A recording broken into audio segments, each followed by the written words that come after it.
Have you ever buried someone you loved and felt the weight of the dirt in your own hands? Because I have, and 6 months later, I saw her again, alive, breathing, standing under fluorescent lights like nothing ever happened. I didn't scream when I saw her. That's the part that still confuses me. Most people think shock looks dramatic, like dropping things, shouting, running. But for me, it was quiet. My fingers tightened around the grocery cart handle, and for a second, the entire store felt distant, like I was underwater. She was standing near the dairy section, same posture, same slight tilt of her head when she read labels, even the way she tucked her hair behind her ear. It was her. It had to be her. My wife, Elena. 6 months ago, I lowered her into the ground myself. Her funeral had been small. She always said she didn't like crowds, even in life. If I go first, she used to joke, don't turn it into a social event. I thought she was just being her usual dry self. But when the time came, I honored that. Just a handful of people, a gray sky, the kind of quiet that presses against your chest. The doctor said it was a sudden cardiac event. No warning signs, no time to say goodbye. One moment she was sitting on the couch, asking me if we had any more tea, and the next, gone. Just like that. I remember holding her hand in the hospital. It was still warm. That's what broke me, because warmth tricks you into thinking life is still there. I signed the papers. I identified the body. I buried her with my own hands. So when I saw her in that grocery store, my first thought wasn't, this is impossible. It was something far worse. What if I made a mistake? I pushed the cart slowly, trying not to draw attention. My heart wasn't racing. It was heavy, like every beat had to push through something thick. She hadn't seen me yet, or maybe she had, and was pretending not to. That thought hit me harder than anything else. I moved closer, step by step. The hum of the refrigerators grew louder, or maybe everything else just faded away. "Excuse me," someone said as they passed me, but I barely registered it. I was 5 feet away now, close enough to see the small scar near her wrist, the one she got years ago when she dropped a glass in the kitchen. It was there, exactly where it should be. My chest tightened. This wasn't resemblance. This wasn't coincidence. This was her. Elena. The word left my mouth before I could stop it. She froze, not dramatically, just paused, like a scene buffering. Slowly, she turned, and when her eyes met mine, there was no shock, no confusion, no relief, just calculation. That was the moment something inside me shifted, because if you see your husband, the man who buried you, standing in front of you, you don't look at him like that. "Do I know you?" she asked. Her voice was steady, controlled, too controlled. I felt something cold crawl up my spine. "Elena, it's me." She blinked once, tilted her head slightly, the same way she always did when she was pretending to think.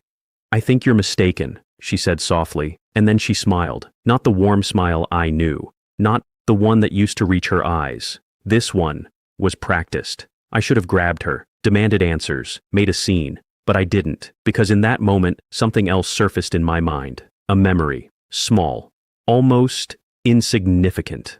But now, it felt like a crack in everything I thought I knew.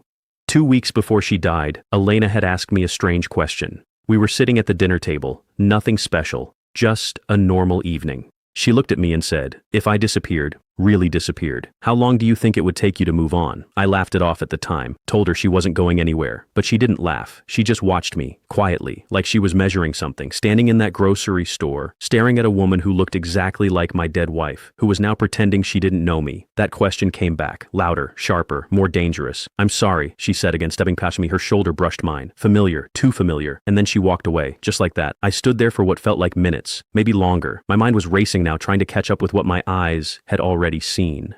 This wasn't a mistake. This wasn't grief playing tricks on me. This was real. And if it was real, then everything about her death, the hospital, the paperwork, the funeral, the body I buried, all of it had to be a lie. I turned slowly, watching her disappear into the crowd, and for the first time since I saw her, my heart started to pound, because one thought finally broke through the shock, clear, sharp, unavoidable. If Elena was alive, then who did I bury? If Elena was alive, then who did I bury?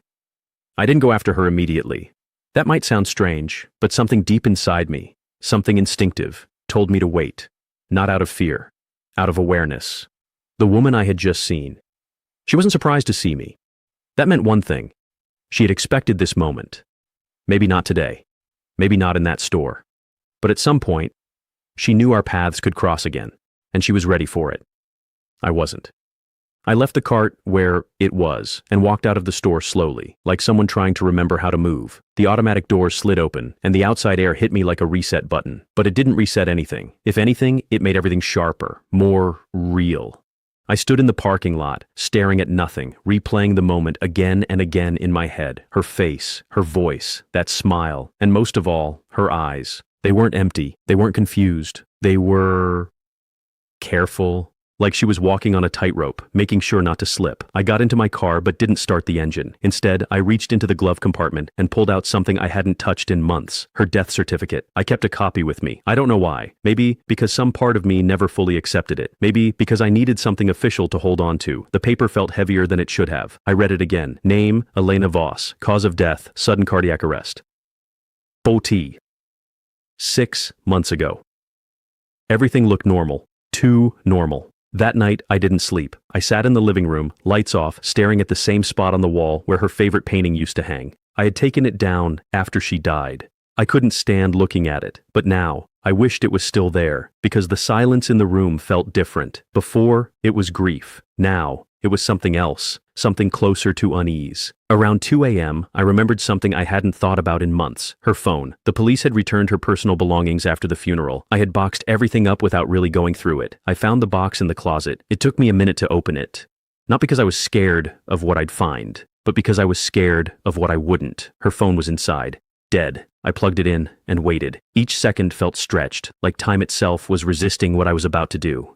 When it finally turned on, the screen lit up with a familiar wallpaper, one of our old photos. For a moment, I almost believed everything was normal again. But then, reality settled back in. The phone wasn't locked. That was the first thing that felt wrong. Elena was private, always had been. She used passwords for everything. But now, nothing. I opened her messages, scrolled. Nothing unusual at first. Conversations with friends, appointment reminders, normal life stuff. Until I reached a thread with no name, just a number, no contacts saved. The messages were strange, short, precise, almost coded. Everything is ready. Timing confirmed. No mistakes. My chest tightened. The dates were from a week before her death. I kept scrolling. Then, I saw the last message she sent. I'll disappear clean. No loose ends. My hands went cold. Disappear, not die, disappear. Suddenly, everything shifted. The hospital, the rushed diagnosis, the closed casket. I remembered asking about that. They told me it was due to medical complications. I didn't question it. Why would I? But now every detail felt constructed. The next morning, I went to the hospital. I didn't call ahead.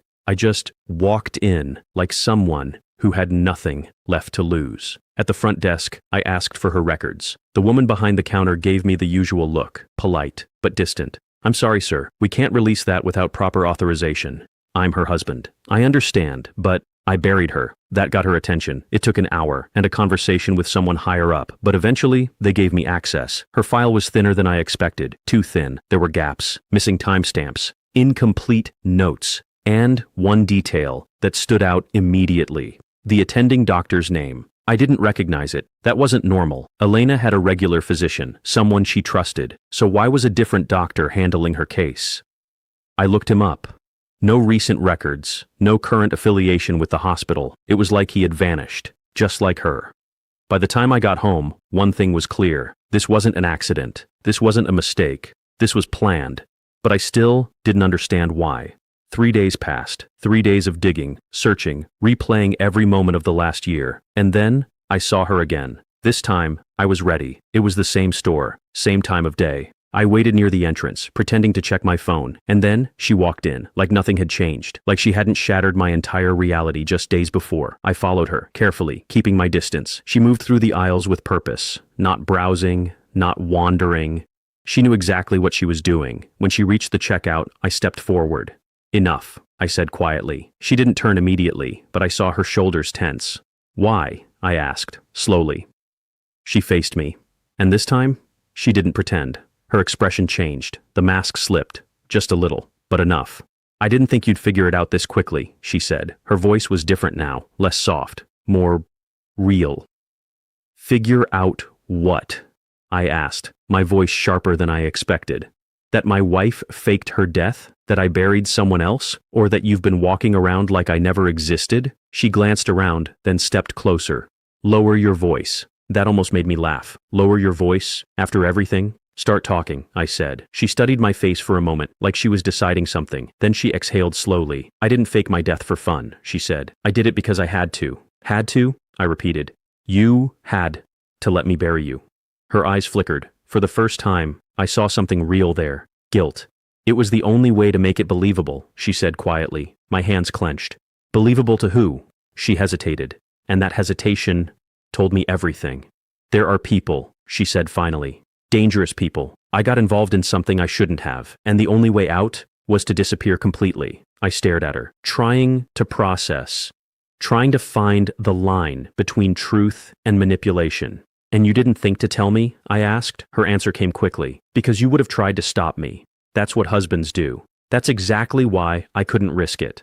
There it was, the logic, cold, calculated, self-contained. You let me grieve you, I said. You let me believe you were dead. I needed you to believe it, she replied. I took a step back, because suddenly, standing that close to her felt wrong, like I was near a stranger, wearing a familiar face.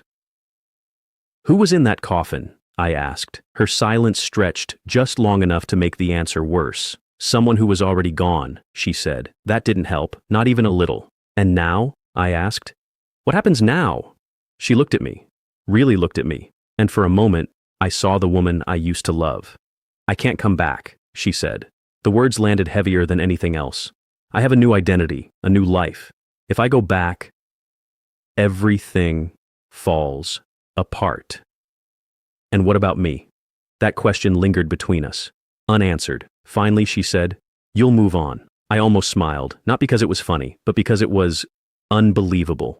6 months ago, you asked me how long it would take, I said. Remember? Her expression shifted, slightly. I remember, she said. Well, now you know, I replied. It doesn't work like that. Silence. People moved around us, normal life continued, and there we were, standing in the middle of it, talking about death like it was a decision.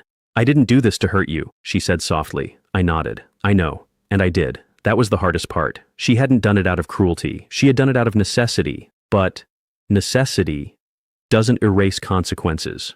Are you safe? I asked. She paused, then nodded. For now. That was enough. I stepped back, further this time, creating distance, not just physically, but emotionally. Then, I guess, this is goodbye, I said. She looked like she wanted to say something, but didn't, and that told me everything I needed to know. I turned and walked away. I didn't look back, not because I didn't want to, but because I knew, if I did, I might not be able to leave. Some stories don't end with closure, they end with acceptance. 6 months ago, I buried my wife, and in a way, that part was still true, because the woman I loved, the life we had, the future we planned, that's all gone. The person I saw in that store, she wasn't a ghost, she wasn't a miracle, she was a reminder that sometimes the people we lose aren't taken from us, they choose to leave. And the hardest part isn't letting them go, it's learning to live with the version of them that never came back.